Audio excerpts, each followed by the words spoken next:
Hi, everybody. Welcome to the Cup TV, part of the Currently Unnamed Podcast Network group with the real and the tea in reality. You can always come here first to quench your thirst. I am Brooke, and it's time for a new show. Finally, after the up and down possibility of it coming out, we finally have something new coming out on Shudder, and it's time for Guts and Glory, everyone. Yay! Yeah. I'm gonna be so honest with you. I still don't know what's going on with the show. I'm positive that 5 players are actually contestants. I don't know about the remainder. And not being confident in who is an actor and who is an actual contestant on a show where that isn't the pitched premise, I have questions. I, in fact, have several questions, but we'll get there. Yeah, it's a fun time. And it's been a fun first couple of episodes here. So we are talking about episode 1 and episode 2 because they both dropped. And quite frankly, episode 1 was so devoid of content that there's almost nothing to talk about otherwise. So let's just dive right on in. And so much chaos happening just behind the scenes of this even coming to air in the first place. We didn't think it was gonna come out for a bit. We thought it got canceled because of some things that occurred in September. Jack can speak to that more than I can. The mental whiplash of, oh, this show is coming out. Oh, I actually recognize one of the people. What the fuck? Okay, so apparently I recognize someone on it, and then someone else on this cast is from my hometown, and I'm realizing that as we're currently speaking because I looked on Instagram and went, oh, I might actually have a much closer relationship to this person than I expected. But yeah, no, then there's a lovely little mess of like, oh, there's something about someone on this cast. Oh, hey, the premiere date is tomorrow, right? And they just stop talking. And then like a week after we get, oh, it's premiering this week. And we're like, okay, great. They moved the premiere date back a month. Largely from what we were able to tell because one of the cast members got into some issues. Again, Jack can speak more to that than I can. Yep. But there was a time period where we thought this wasn't even going to come out because they removed every reference to the show from their Twitter. They got rid of it out of their coming attractions listing. Like, it really did seem like it was just gonna die and just not come out. Fortunately, though, for not only for the cast, but honestly for me too, because I actually did enjoy these first 2 episodes. The show, it did finally come out on Tuesday, right when the new episode of Dracula dropped. So thank you so much, Shudder, for that. But we have 10 contestants. 10 contestants. Yeah. On our first season of Guts and Glory, I gotta say, is there a format? No. Is there a reasonable schedule of accommodation to possibly digest this season easily? No. How many people on this cast are production plants and not actual contestants? I don't know. Genuinely, like, we'll talk about it.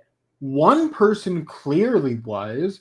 a second person, I don't know if she was like paid to do an extra scene or what, or like why, but like there's so many question marks that I have that like I would even say that the premise the show is being pitched under is misleading at best, misguided right in the middle, or just a straight up lie at worst. Because at the moment, we have not seen anything promoting the other half of the pitch they're making. Yeah, so let's start with a couple of things. So we get 10 people getting on a bus.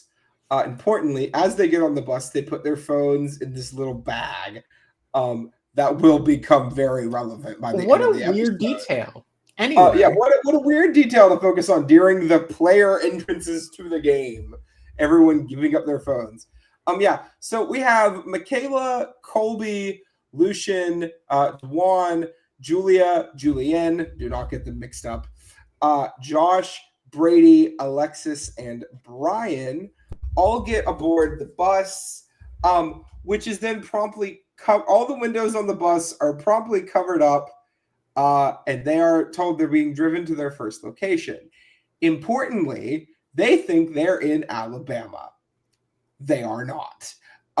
They start in Alabama, but if you look online, apparently they drove them from Alabama into Georgia. Gotta love those Georgia tax breaks.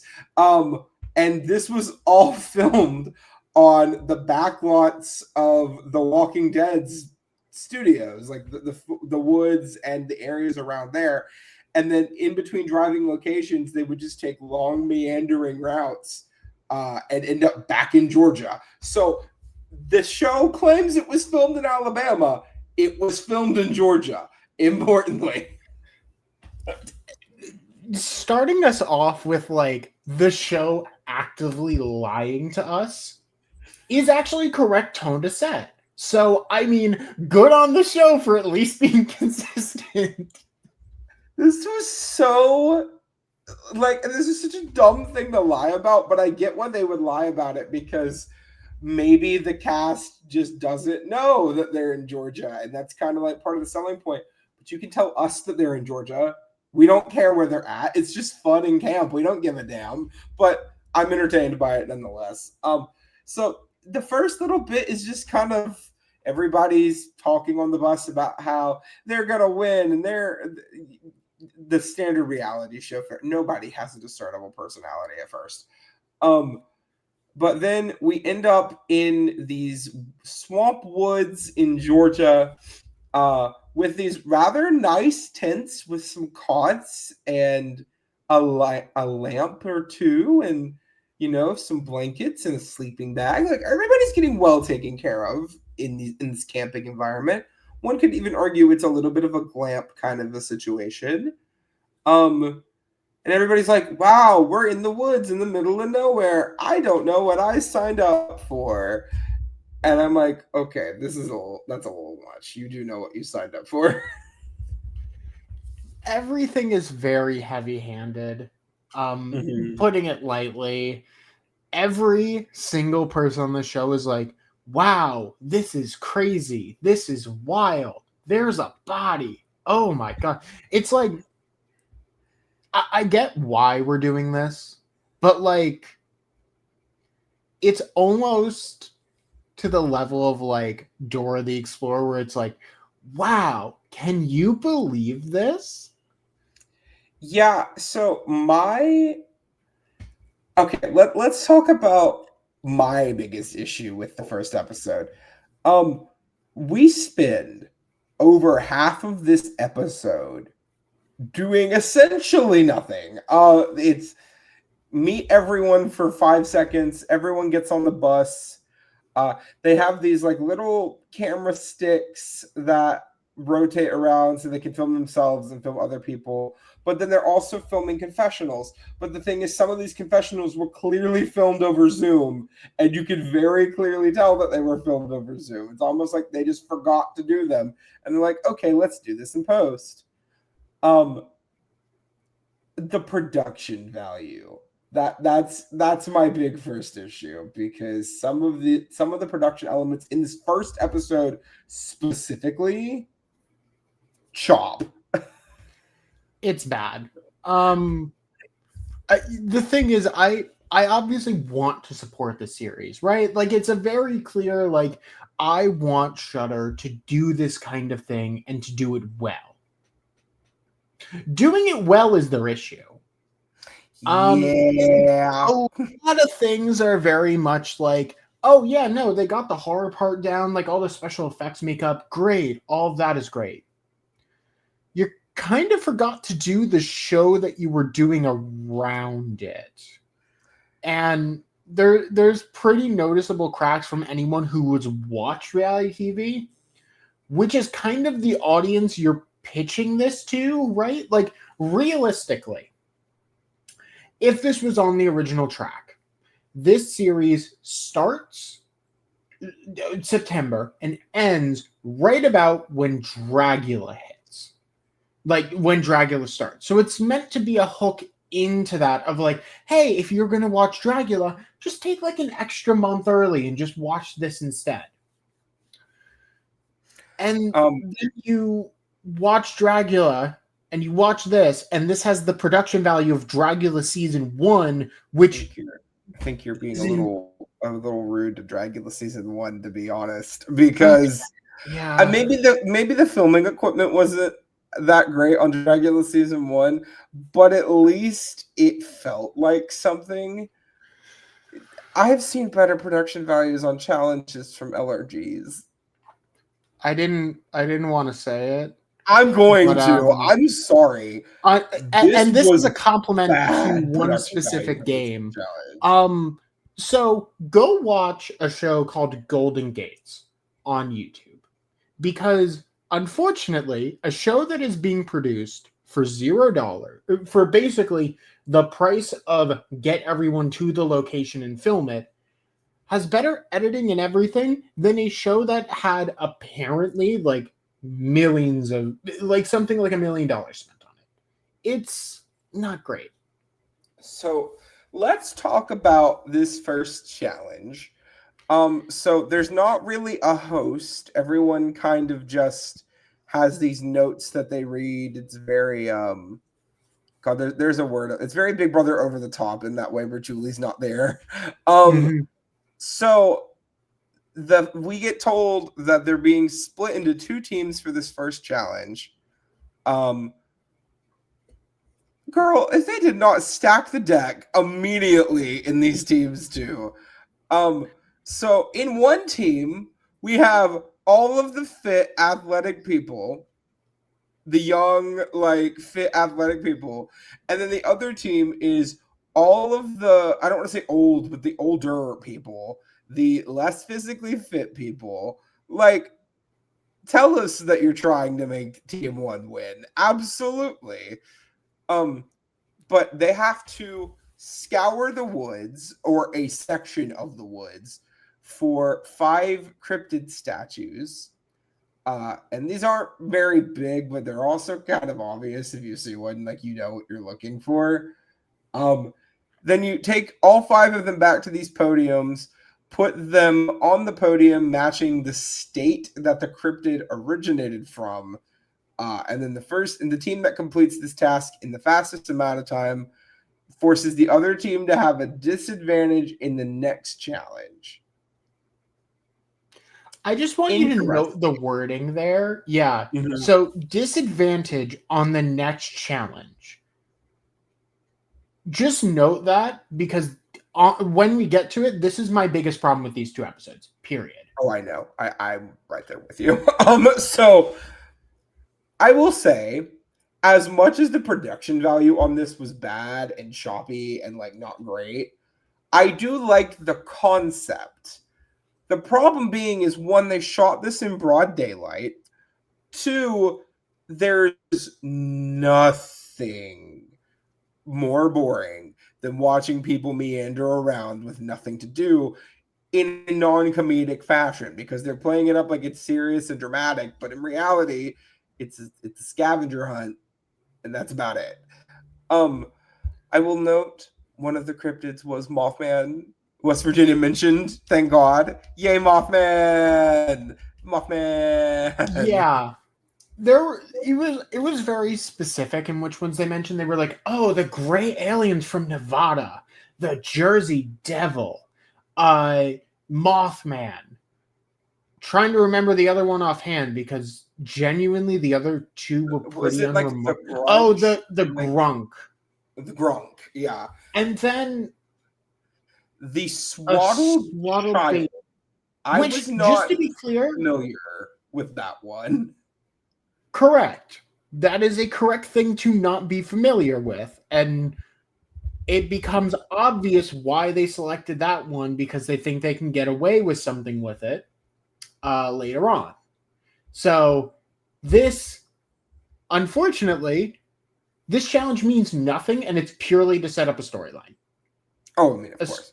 A storyline that was already pre-produced. So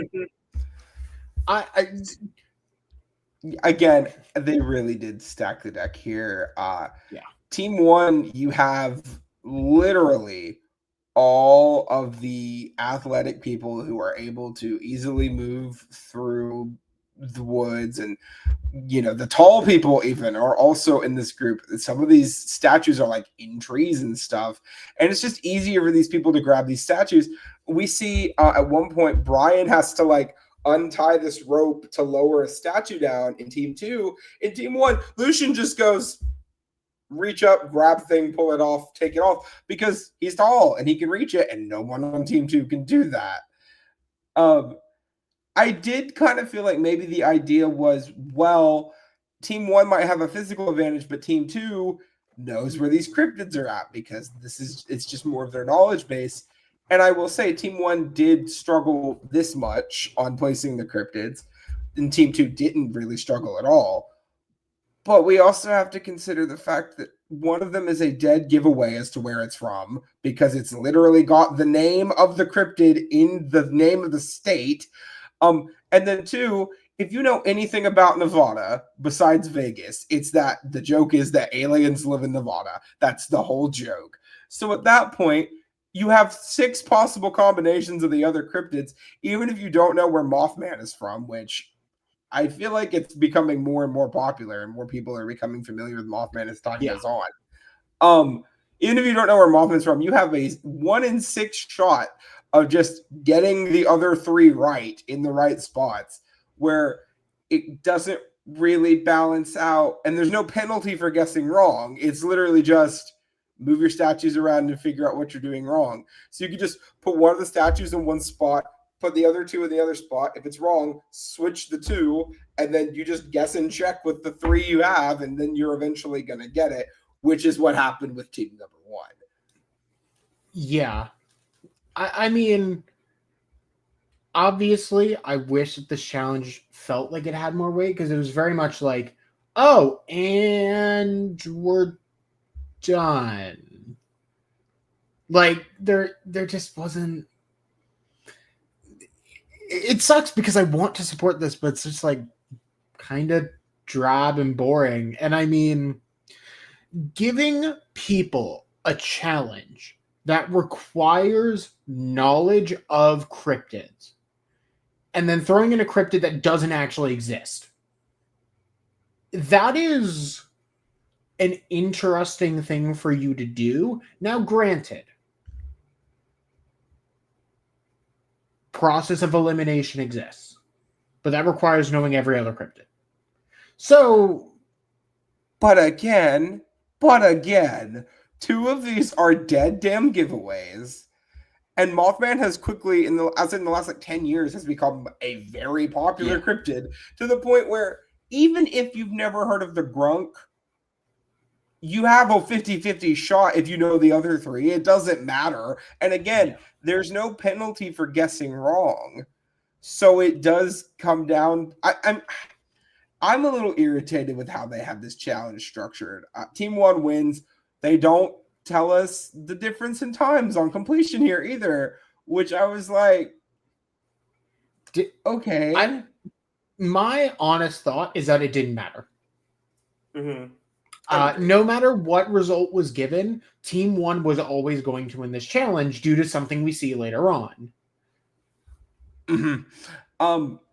Which, I'll be honest, I don't really have much else to say on this challenge. It wasn't very fun. I don't either.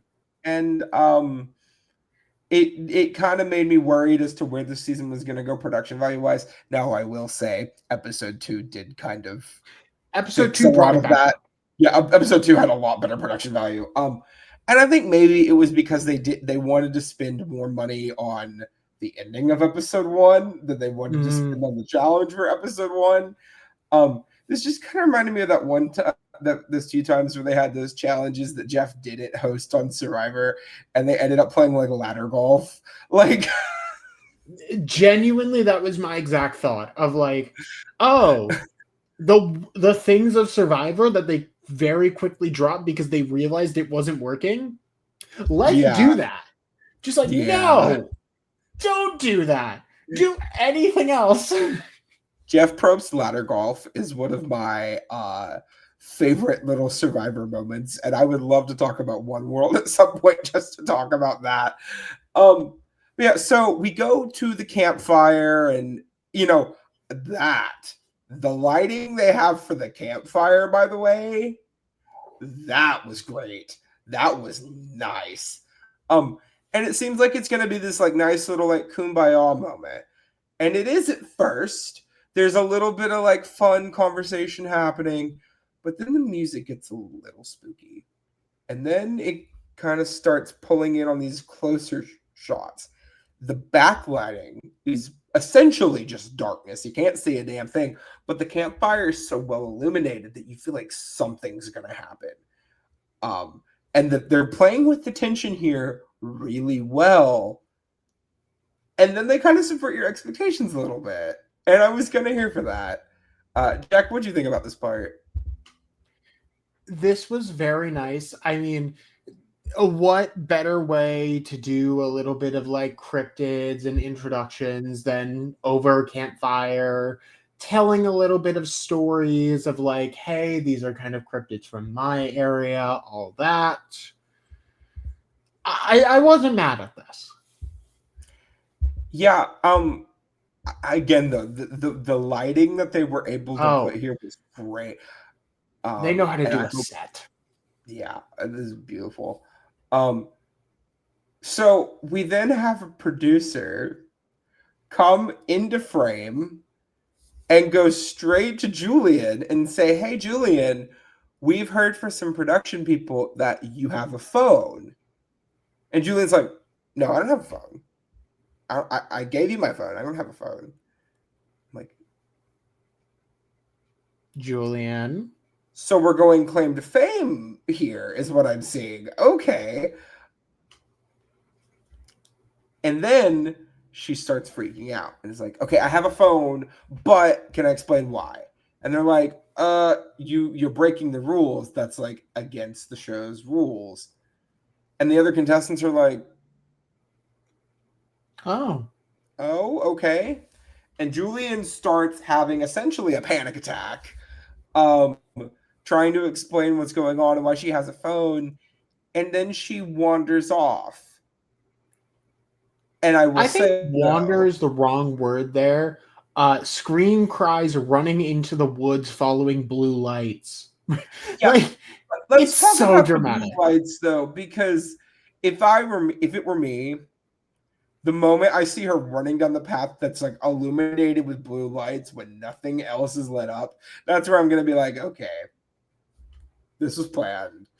And a few people, I think, did clock it in the episode. Specifically, I want to mention, I fully think Brian clocked this and just chose not to say anything. And he was kind of camping it up a little bit for the cameras after that. But they end up going to bed. Production is on pause for the evening. Well, on pause. They go to bed, and they wake up the next day, and Julian, still not there. No idea where she's at. Production is still paused. But someone else is now not with the group at the campfire in the morning, which is Julia. And this was where I was like, okay, how real is this show? Because this is where I kind of lost trust with this show fully. Yeah. So Julia's like wandering around looking for Julian, and that I thought was like fine and cute and whatever. Then Julia's in the middle of this like woodsy patch, feels a couple of drops of something drip down on her, looks down her hand, it's blood. And then she looks up and Julian is dead in a tree, completely deceased. And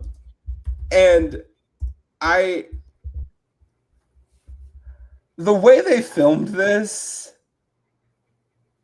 sus. Let's just put it that way. So I have so many questions. I think the first is like, okay. So at this point, we know that Julian was never actually contested on the show because there's no reason why she, out of the losing 5 of that team, had to be killed off. So obviously, she was a plant, and this was her time. I mean, I'll talk about it a little bit later, but like shows that are very similar to this, like Whodunit, also have a plan in order to get the game started and give us that kind of like MO to do anything. But then you have Julia, and only Julia, doing a very scripted scene. Like, this could have been a challenge to find the body of like, hey, can you just like look out and like see if you can find anything? We've been struggling to do it all night. Like, can any of you look around and just have all of them go? Why Julia? Why only Julia? And I mean, the scene itself was honestly pretty good. On a second watch through, just to be clear, Julian is up in a tree. We see Julia pick up her camera at first, and it is recording. At first, I only noticed Julia, and I didn't notice anything else. On a second look back, you can actually see Julian's body like here.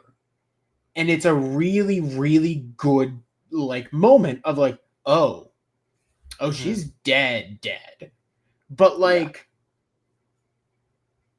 this is scripted to the point where it's like, you could have done something with this and just decided not to. It's a very strange move for this show in particular. I don't mind them having somebody be a plant to just murder. I don't mind that. I think, that's fine. Whodunit did that 13 years ago, and it was fine, and nobody cared, and everyone loved it. But it was a bit weird with how they did it, because with Whodunit, I can't remember her name now, but she got killed. Christmas. No, wait, no. I know what I'm doing. I'm going to just look it back up because my brain is Sherry.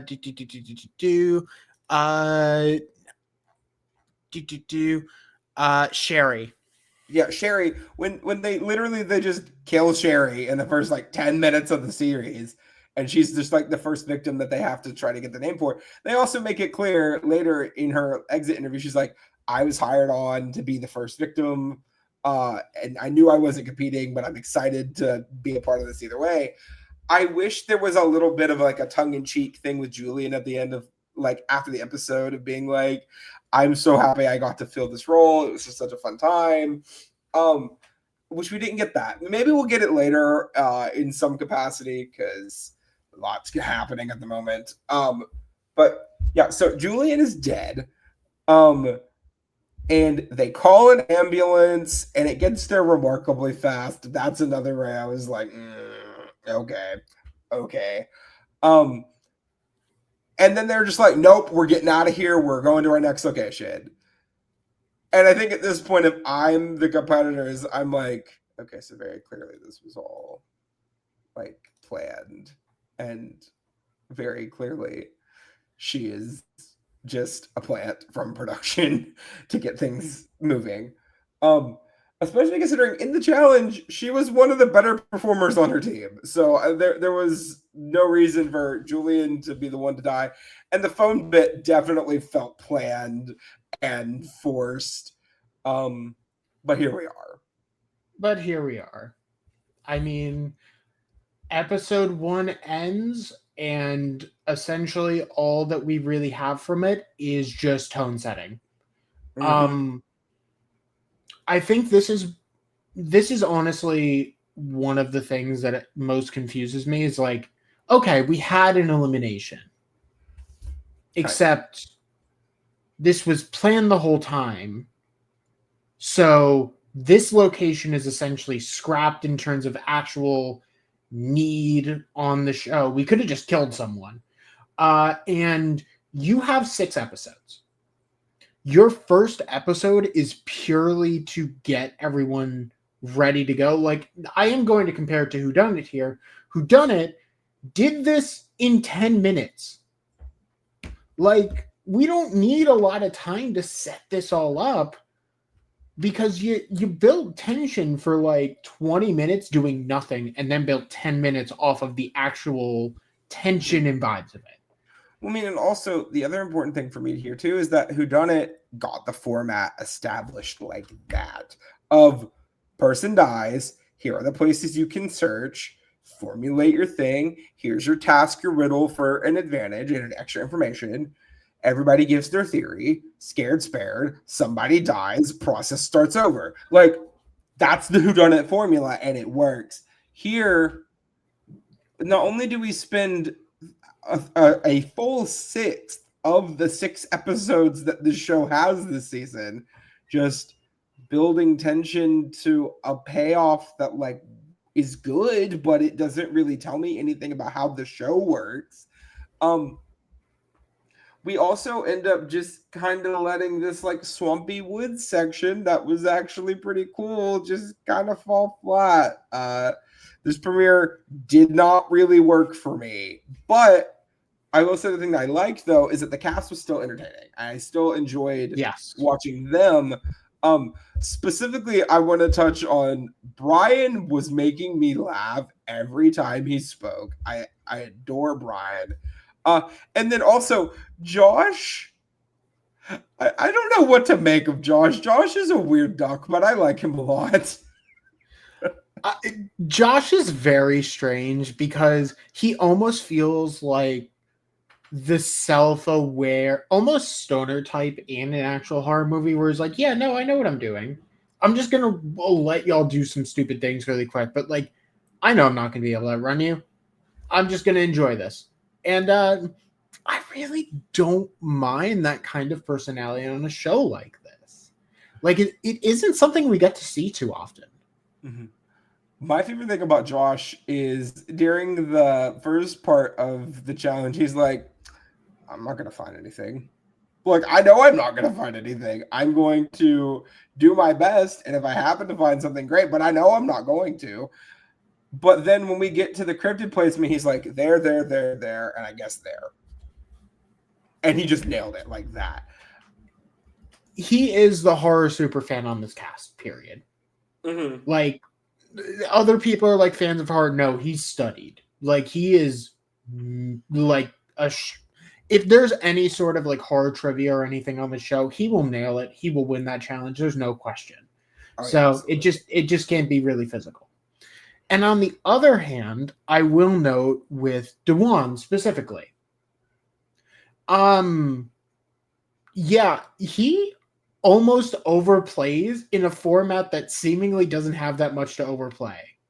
He's full on like Destination X. Okay, we're going this way with this. The sun is going down. Like, here's how we can strategize for this, this, and this. And everyone else is like, dude, we've known you for 15 minutes. What are you doing?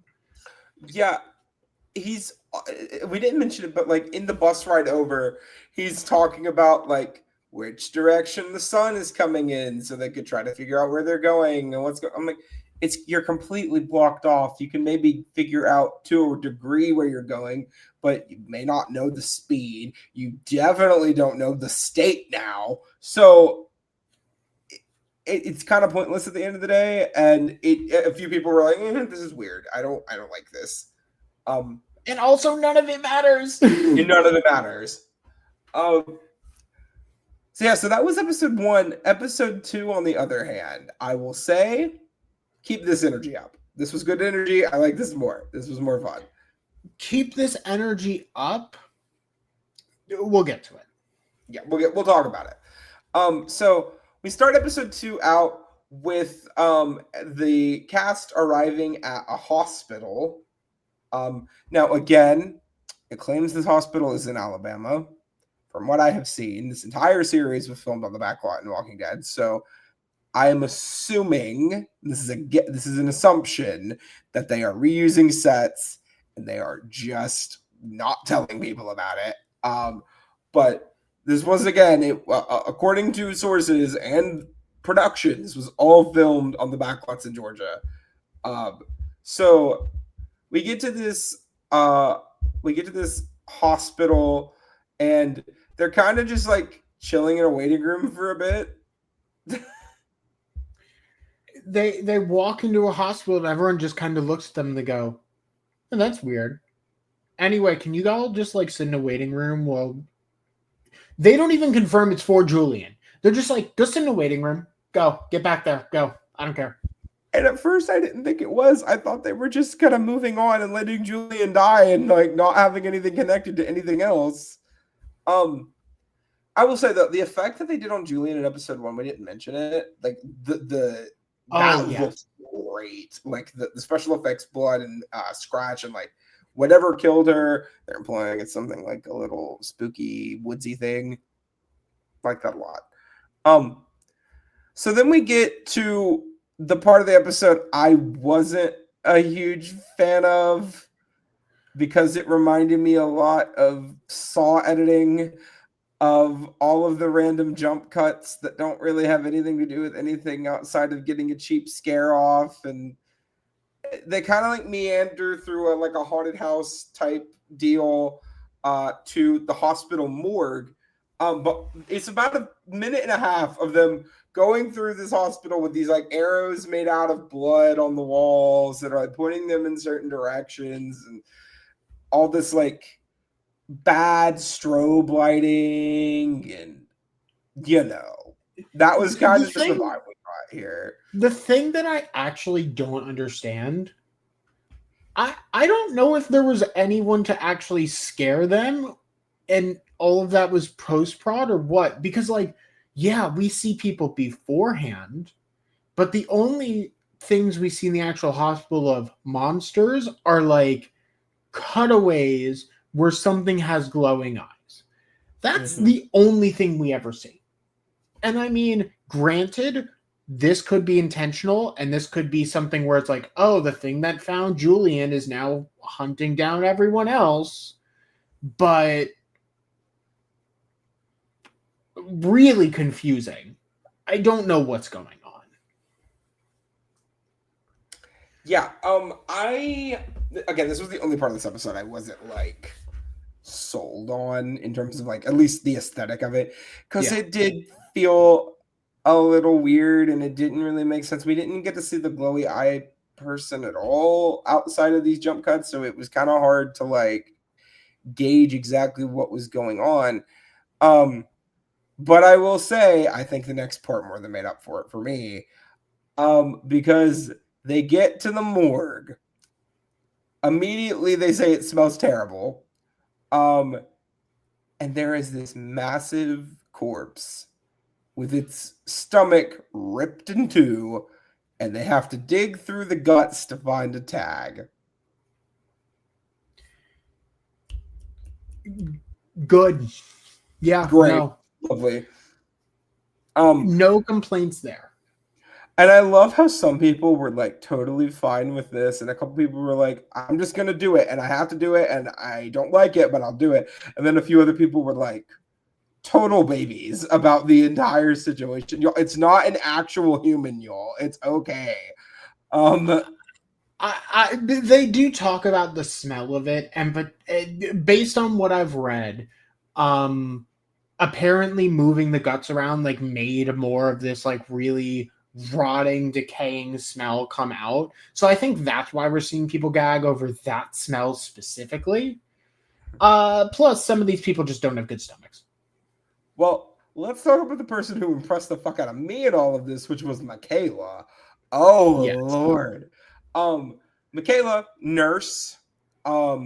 She said, look, smells don't bother me anymore. I have smelled worse. And quite frankly, this is fun. I'm having a good time. And this was like, we didn't really get much of Michaela in the first episode. This particular scene was like, okay, I like her. She's fun. Yeah, so yeah, I mean, oh, go ahead. We also get to see like a bit more of Brady just being like, oh yeah, this is fun. Let me just dig my hands into this quartz real quick and just like find a tag. Like this is so cute. Like I've done worse. Honestly, this is nothing. Bring me back to caucus. I'm okay with this. Which is so funny because everyone else is like, oh my god, no, this is terrible. And she's like, just constantly ripping into shit. Like she does not care. Yeah, and specifically again, I want to talk about Brian because it did feel like out of these two episodes, Brian was somebody we were focusing on a lot. So I'm assuming he's gonna make it pretty deep into this. But Brian had a really interesting reaction to all of this, and it was basically just, this is gross, this is icky, I don't like it, but I'm gonna do it because my whole goal for being here is pushing myself out of my comfort zone. And you know what? If that's what it takes for you, and this is the energy we're bringing, I'm happy that you're here, Brian, because you were giving more than several other people on this cast were. So thank you very much. Yes. Yeah, I mean, I cannot complain about Brian. He's just fun. Yeah, he's fun. Yeah, so episode continues, and I will say that the back half of this episode felt a bit different to me. Jack, why don't you talk about your thoughts here? In general, I kind of have a problem. I think this general framing challenge is good. I like the idea behind it of being observant and like the strategy of it. So just to be clear, it's revealed first that like, oh, go into the body and find a tag. That tag has a number on it. What does that mean? Well, you are going to then determine how many pounds the guts weighed in there. And there's 9 numbers to pick from. You're going to pick in the order of the tags you found. The person who is closest will win an advantage in the next challenge. And last place is immediately eliminated from the show. I don't necessarily like that the strategy for an elimination competition is so obvious and the order of who attempts the challenge win is so deterministic on who could get eliminated. This is the biggest issue I have, is just like, yeah, keep your shows fair. And I mean, it's even mentioned later, horror is unfair. True. Well, then at least make it interesting, because this wasn't. But this is my problem here, okay? Sure, horror is unfair. I will give you that. There are plenty of horror characters that got screwed that I think should absolutely have made it through their circumstances, whatever. But this is a theme of horror. It's not necessarily a movie or a show where we determine a script where people get screwed. This is a reality competition show. These are designed to be as equitable as possible. And in theory, of course. In theory. And I mean, obviously, there are going to be certain things that give you certain advantages, right? If you're a physically fit person, you're going to do better in challenges. If you are smarter, you're going to do better in mental fitness stuff. If you're, a white man on Big Brother, you're going to have a nice path to victory most of the time. Like, obviously, there are definitely things that are going to boost you. But I have issues with it, and they're not massive issues because at least it was a well-defined format. But I am going to counter you on the well-defined format part, because we're pitched in the show itself that this show is a baby between the Blair Witch Project and Survivor. Blair Witch Project, totally safe. All of the pieces are there for that. All that's good. Survivor. So one of the main components of Survivor is a vote. There has been there's been 3 challenges, but one is really a 2-parter.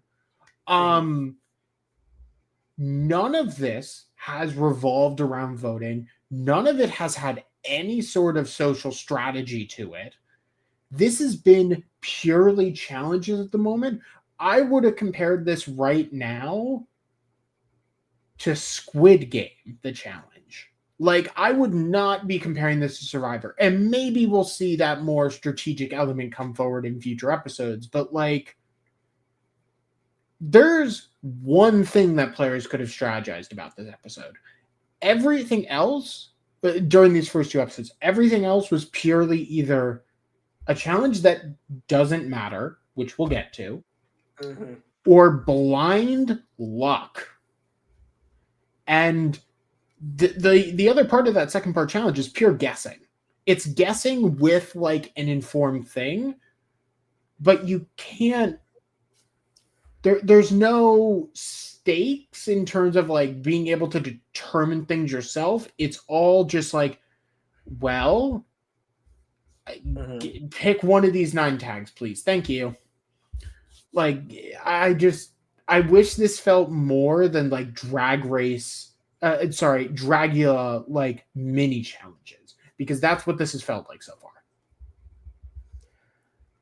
Yeah, it was interesting. To a degree, I did have. I kind of want to talk about the outcome of this challenge, because Josh wins the challenge. And yeah, fair play. He was the closest. So like, obviously, like, congrats to Josh. So great for him. Great. But I don't like how this ended.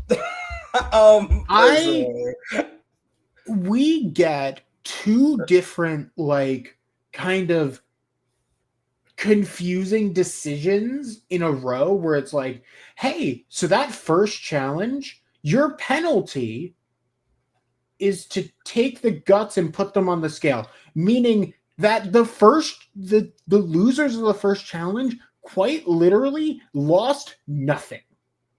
That first challenge was revealed to just be essentially, if you lose, you have to do something that's gross that does not affect the competition in the slightest, because we could have just told you the number anyway. Which the only notable thing is that at the end of it, there's a slight scare of like movement. That's the only thing that occurs, which means that the entire first episode is purely set up, which feels like, once again, you're lying to the people watching the show. What are you doing? And then, I mean, the other part. Yeah, so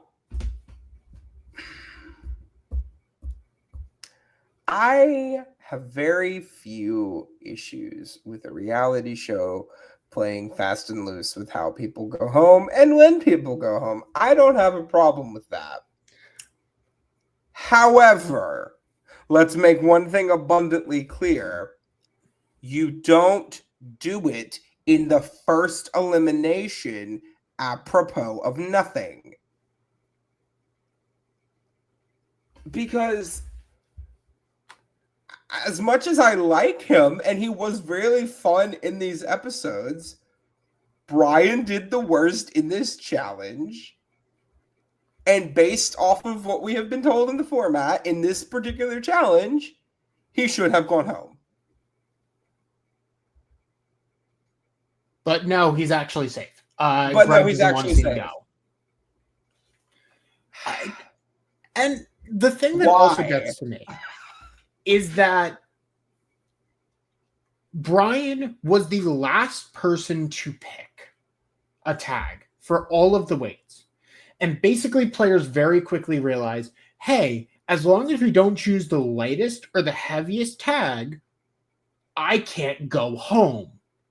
And as such, Brian is left with the heaviest tag, and there's nothing he can do about it. He drew the wrong thing essentially from what was a very, very well themed bucket of balls. And that was supposed to be his reason to just go home. So I don't blame the producers for essentially stopping this elimination. But this is now the third time that you've lied to us. If they wanted to do this in an intelligent way, and this is maybe just me, have the players search the body for the tag. Whoever finds the bot, they then get to pick their tags in the order that they completed the speed of which they found the tag in the corpse to begin with, right? And then independently in separate independent areas so as to not create bias and problems within the players for being able to rig the vote, rig their answers. Just have them say separately the weight of the guts, and whoever is the furthest away, then you can send that person home. This isn't a hard challenge to do fairly. It's really not. Brooke, there's a way easier solution. Don't say someone is going home, because that eliminates the need to strategize this portion. Just go, you are going to be picking an order. Tell me what you think the weight of the guts are. Because that's all this eventually boils down to. If that was the idea, you get that more raw moment of like, okay, between all of these weights, what do I think this is? Versus we see Brady at the end go, well, I know there's a weight higher and a weight lower than me. I'm just going to take this tag. I don't care what the number is. Like, you didn't have to say we are going to eliminate someone if your plan the entire time was not to eliminate someone. Yeah, and it's just like those mental things in my mind where I'm like, you know how to do horror. You don't, unfortunately, know how to do a reality competition show. You think you do, but you don't. Yeah. My issue here is that this feels very much like a cheap scare in a horror movie of like, and again, I don't mind a cheap scare. They exist for a reason. They are important parts of the horror experience and being able to, sell a story on screen. But they also shouldn't be the entire point. And also the fact that we are 2 episodes in and no one has went home for real. That's weird, especially considering it's a 6-episode show. My guess is that more people are going to have to go home in certain episodes as we go through. It's just kind of, I love the aesthetic and I love the overall atmosphere that they are able to cultivate in these 2 episodes, other than the challenge in episode 1. And I think they really work. I just think they need to spend more time at the drawing board when it comes to the actual competition itself. And hopefully, if this series does do well, and we see how this goes for the next 4 episodes as well, but hopefully if it does do well and Shudder greenlights another season, I hope that they take that and understand what the point is.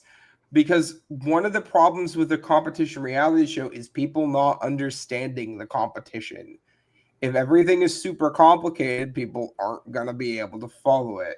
Even if a show is super great, notably, in my personal opinion, I'm thinking of a show like Pirate Master, which on paper is really interesting and really fun and really, I'm going to say innovative, really, in terms of the way it's laid out. But the eliminations are a bit weird, and until you know the format, it's kind of hard to follow.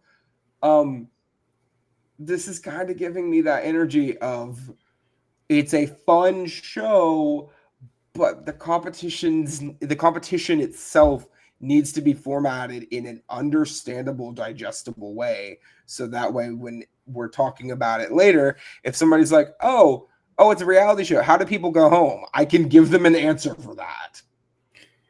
Yeah. I mean, we literally have seen this year with Genius Game UK, The Inheritance, like 2 shows that essentially confused audiences and lost all their steam. They were dead on arrival because they could not explain to the audience what was actually going to happen.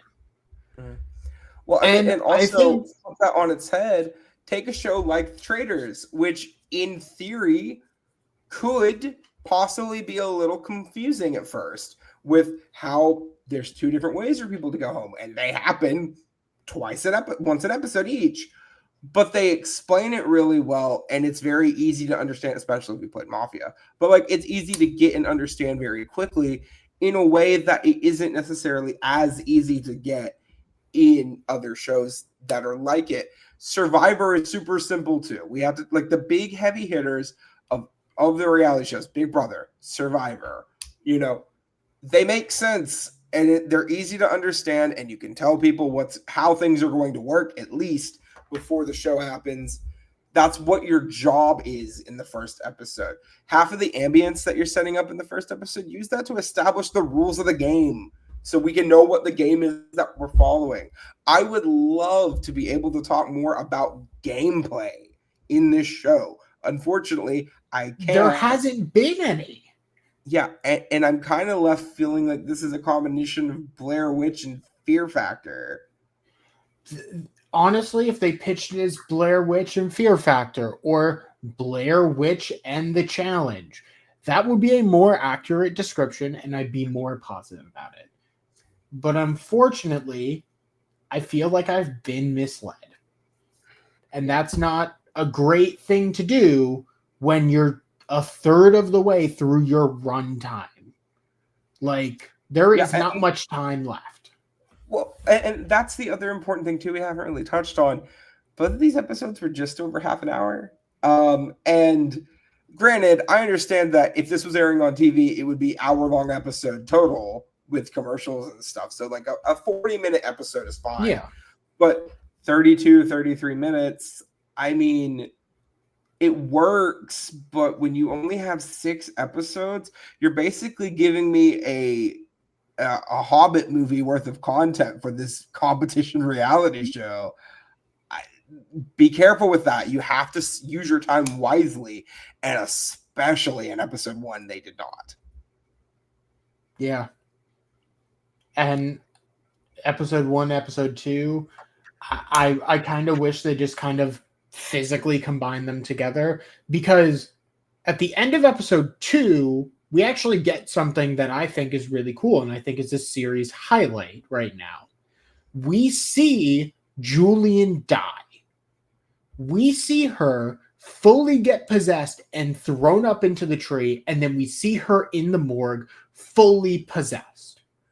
And what I think is going to happen is that Julian is now going to hunt down the other contestants at different locations, which is such a cool concept.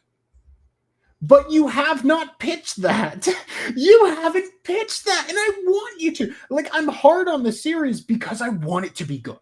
I want it to be really, really good. I want this to continue.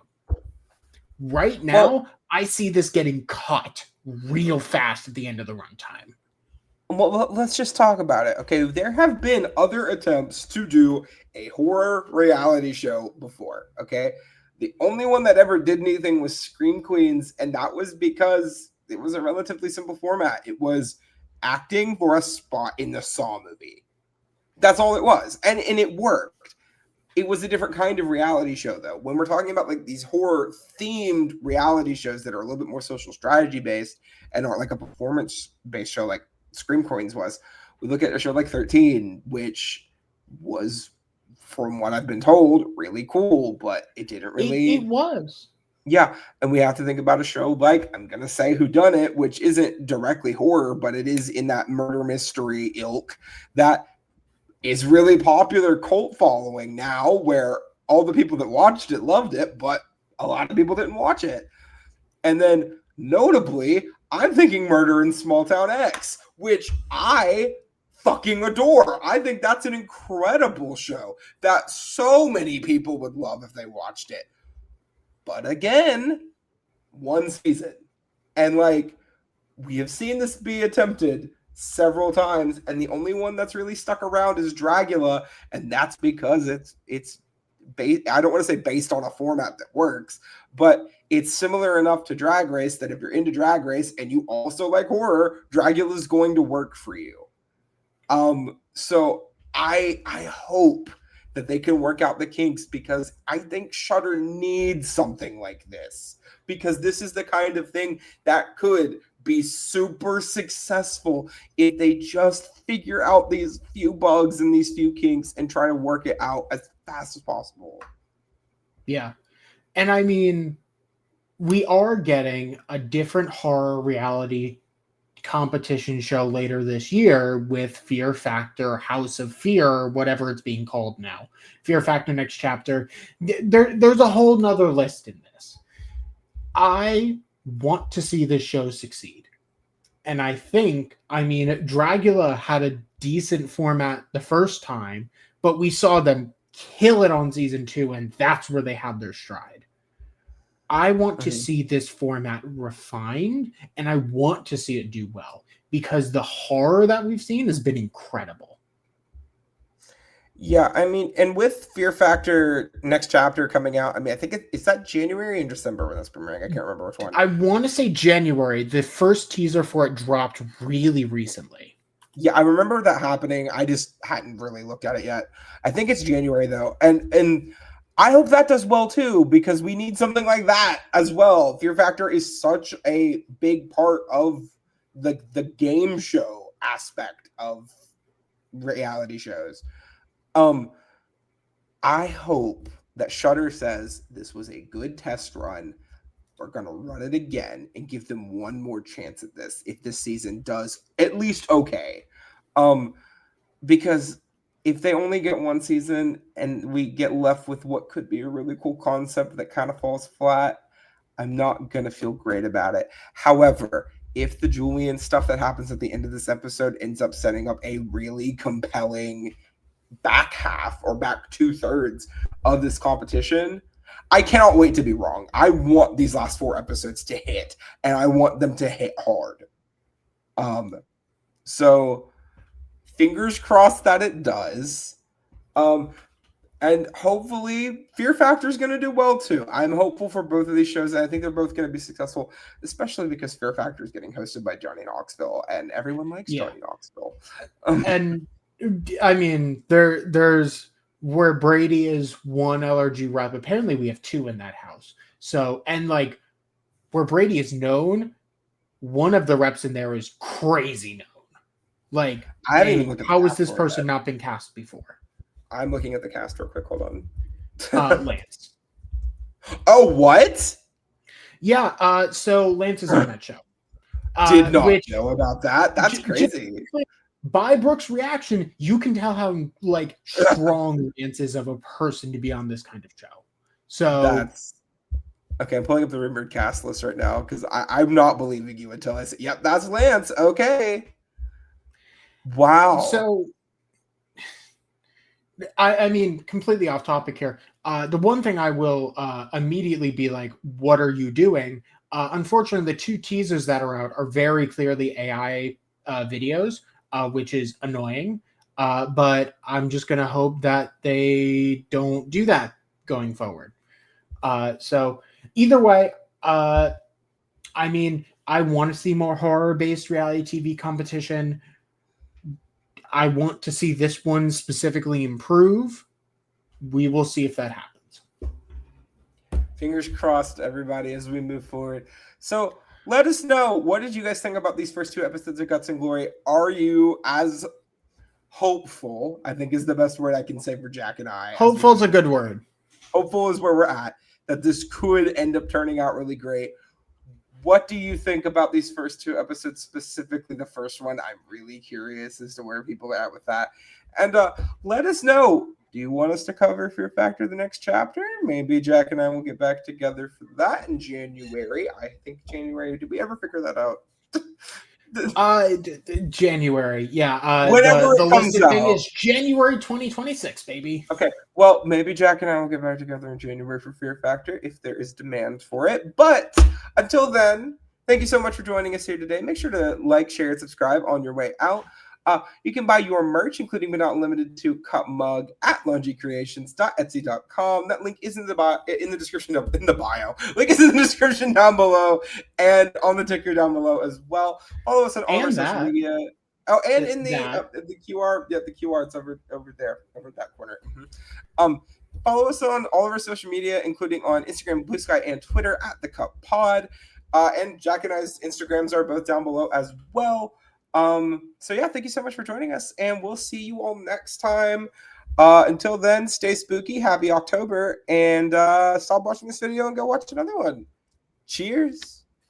Ooh, Spooky cup mug. Buy your merch. Spooky.